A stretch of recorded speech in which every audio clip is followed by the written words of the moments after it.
За өнөөдөр бол ямар ч байсан Улаанбаатарын утааны эсрэг ямар ч гэсэн иргэд бас хэвдэж жагсаалыг хийлээ. Анх удаага энэ бол хэвдэ гэдэг бас онцлог жагсаал байлаа. Иргэд маш их идэвхтэй оролцлоо.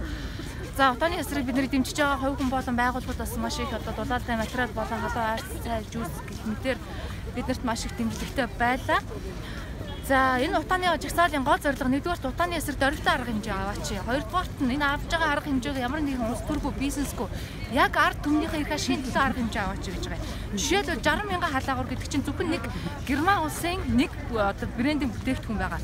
Яагаад өнөөдөр зах зээл дээр манай Монгол инженеруудын бүтээсэн олон бүтээгдэхүүнээс иргэд сонголттойгоор чөлөө зах зээлийн өрсөлдөөнөөр энийг зарж болдгүй юм бэ? Бүгд бүтээ 90 тэрбумын асуудал. Энд чи иргэд ард иргэдтэй бас иргэд хөрөнгө оруулалт болно. Ядуурлаас гарна.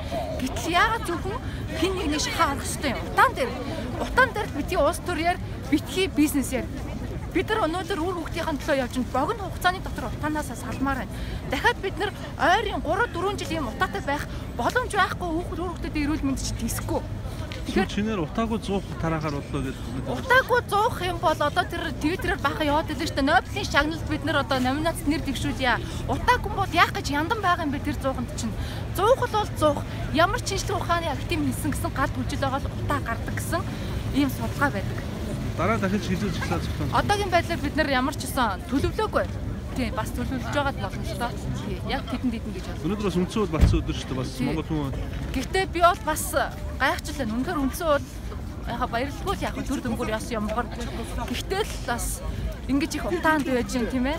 Энэ утаанаас болж ядуурч байна. Ийм хэцүү байхад бас үндсэн бол маань сайн байж чадж гэнэ гэдэгт бас эргэлзэлтэй. Ард иргэдээ хэн хариуцлага тооцож байгаа юм бэ өнөөдөр?